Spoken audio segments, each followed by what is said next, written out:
Hello everyone and welcome to Behind the Crimes. I hope you're all doing well. तो आज का हमारा case study है Angela हैमंड्स के बारे में। एक ऐसी लड़की जो 1991 में किडनैप हुई और आज 30 साल के बाद भी उसकी बॉडी कहीं नहीं मिली।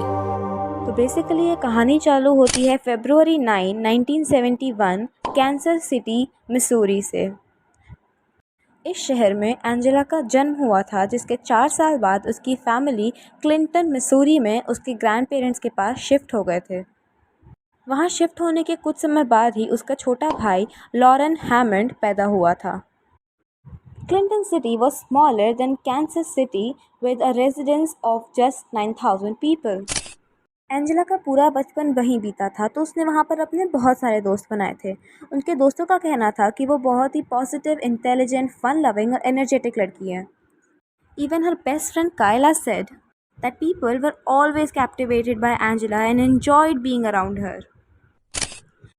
नवंबर 1990 में 19 साल की एंजेला ने 18 साल के रॉब शेफर को डेट करना स्टार्ट किया और जनवरी 1991 में रॉब ने एंजेला को प्रपोज कर दिया जब उसको पता चला कि Angela was pregnant. They were really happy and they started their life by renting a house. हालांकि उनके पास ज़्यादा पैसे नहीं थे, but they were really excited for their upcoming life. They were both really focused toward their career, जिसके चलते Rob ने उस समर मिलिट्री ज्वाइन करने का फैसला किया था, जबकि Angela decided to attend the Central Missouri State University in the day and at night she worked as a processor at bank. April of 1991 Angela के पेरेंट्स का डिवोर्स हो चुका था। 4 अप्रैल की शाम को एंजेला और रॉब ने एंजेला की मां मार्शा के घर पे बारबेक्यू पार्टी अटेंड की थी। उस पार्टी में कुछ भी स्ट्रेंज नहीं हुआ and it was a wonderful evening. पर 9 बजते ही रॉब अपने घर चला गया अपने छोटे भाई का ध्यान रखने के लिए।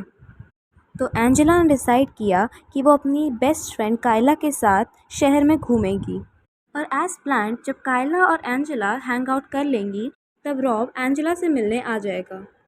So at around 11:15, Kyla and Angela parted their ways on the corner of the 210 South 2nd Street. तो एंजेला ने अपने नियरेस्ट पार्किंग लॉट के पे फ़ोन से रॉब को फ़ोन किया, क्योंकि उस टाइम पे घर पे पर्सनल फ़ोन्स नहीं हुआ करते थे। She just wanted to inform Rob कि अब वो बहुत थक चुकी है और वो उससे मिलने ना आए, क्योंकि अब वो घर जाकर नहाकर सोना चाहती है। दोनों को बात करते हुए कुल 30 मिनट ही हुए थे कि 11:45 PM पे एंजेला अलर्टेड रॉब कि एक आदमी बार बार उसके ब्लॉक का चक्कर लगा रहा है। रॉब के पूछने पर एंजेला ने उसको बताया कि वो एक ग्रीन कलर की फोर्ड F-150 ट्रक थी। एंजेला को उस आदमी को देख के बहुत डर लग रहा था, पर कुछ समय तक चक्कर लगाने के बाद वो आदमी फाइनली बाहर आया और उसने एंजेला के बगल वाला फ़ोन बूथ ऑक्यूपाई कर लिया। पर उसने किसी को कॉल नहीं लगाया और थोड़े समय बाद ही वो अपने ट्रक के पास चला गया और फ्लैशलाइट निकाल के कुछ ढूंढने लगा। Angela asked him if he wanted to use the phone, but he directly said no. जैसे ही उस आदमी के नो की आवाज़ आई तभी रॉब को फ़ोन के दूसरे तरफ से बहुत ज़ोर से एंजेला के चिल्लाने की आवाज़ सुनाई दी। And Rob, who was just 7 blocks away, quickly tossed the landline aside and rushed to the location to help her. जब रॉब रास्ते में जा ही रहा था तभी उसने वो सेम ट्रक देखी जो कि एंजेला ने उसको डिस्क्राइब किया था, और उसके अंदर he saw a woman struggling and screaming Robbie. जैसे ही रॉब ने अपना नाम सुना ही वॉज सो श्योर कि उसके अंदर एंजेला ही है, and he took a U turn and chase the truck. उसने कुल 2 माइल्स तक उस ट्रक का पीछा किया टिल द पॉइंट जहाँ उसके ट्रांसमिशन फेल हो गए while making a right turn, और उसकी गाड़ी वहीं रुक गई। He could clearly see his girlfriend and the future baby vanishing in front of his eyes. And all he was left to do is to walk back home. रास्ते में किसी की मदद लेकर रॉब पुलिस स्टेशन पहुंचा and told the police the whole story. Police को उस आदमी का डिस्क्रिप्शन देते हुए रॉब ने कहा था कि उस आदमी की दाढ़ी थी, उसने अपना पूरा शरीर ढका हुआ था और उसने एक बेसबॉल कैप पहना हुआ था। His truck was partially damaged on the left side, front fender, और उसकी गाड़ी के रियर विंडो पे एक पेंटिंग बनी हुई थी जिसमें से एक पॉन्ड में से मछली बाहर निकल रही थी। सारी कहानी सुनने के बाद पुलिस का सबसे पहला सस्पेक्ट was रॉब हिमसेल्फ। उसकी कहानी इतनी ऑब्वियस थी कि पुलिस ने अपना एक हफ्ता इसी में वेस्ट कर दिया, ये सोचते हुए कि Rob is the main suspect. But जब पुलिस को रॉब की गाड़ी वहीं खड़ी मिली बीच सड़क पे, और एंजेला की गाड़ी was also found abandoned in the food bar store parking lot, और रॉब के कई सारे पॉलीग्राफी टेस्ट करवाने के बाद ही was ruled out as a suspect.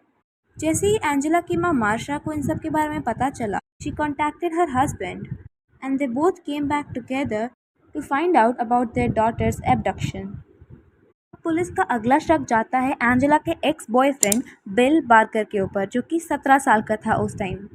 लोग तो ये भी कहने लगे थे कि एंजेला के बच्चे का असली बाप बिल है, विच ही क्लियरली डिनाइड।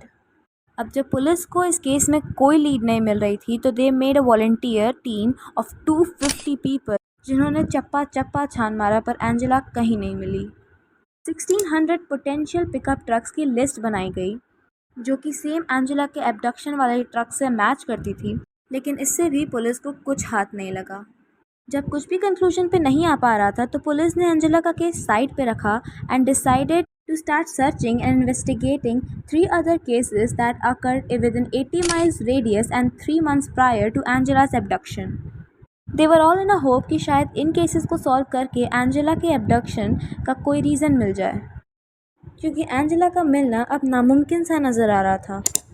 जो 3 से 4 केसेस पुलिस ने खोले थे वो इन औरतों के थे। पहली, ट्रूडी डार्बी, जो कि 19 जनवरी 1991 को किडनैप हुई थी। सेकेंड वर शेरिल एंड केनी, जो कि 27 फेब 1991 को किडनैप हुई थी। The third one was Carol Suelens, who was abducted on 31st August 1991. And the fourth one was a very popular abduction case called as the Springfield 3, in which 3 women were abducted from their home on 7th of June 1992. It was truly devastating to what happened to these young women. Their lives were taken really too soon. But अगर Angela के case की बात करें, तो police को इनके case और Angela के केस में कोई कोरिलेशन नहीं मिला। आज तक एंजेला की फैमिली ने होप नहीं छोड़ी है and they want a closure to who killed their daughter. But you know what, the most devastating part comes now. April 2021 में पुलिस ने आर्टिकल पब्लिश किया था after the case caught national attention for being featured on the unsolved mysteries. और अब 30 साल बाद Clinton police department के captain Paul Abbott ने एक स्टेटमेंट दी। उनका ये कहना था कि इस बात की बहुत ज़्यादा पॉसिबिलिटी है कि किडनैपर किसी और को किडनैप करना चाह रहा था and it is a case of mistaken identity, क्योंकि 1991 में एक कॉन्फिडेंशियल इन्फॉर्मेंट ने बताया कि एक आदमी ने इलीगल नारकोटिक्स ऑपरेशन में ड्रग डीलर्स के अगेंस्ट जाकर कोर्ट में गवाही दी थी and everything was planned to abduct his daughter. But just because of having the same features, Angela kidnap हो गई। यहाँ तक कि वो आदमी सामने भी आया था और उसने एक डिस्टर्बिंग लेटर पुलिस को दिया, in which it was written, People like you deserve what you get. We know where your foxy daughter is at. She will see us soon. चौंकाने वाली बात यह थी कि उस नोट पे डेट लिखा हुआ था 4th April 1991, the same day Angela got kidnapped. आज 30 साल के बाद भी एंजेला की माँ मार्शा इस बात को एक्सेप्ट नहीं कर पाई है कि उनकी बेटी उनके साथ नहीं है। She says, No, it never gets easier. You just have to learn to live with it.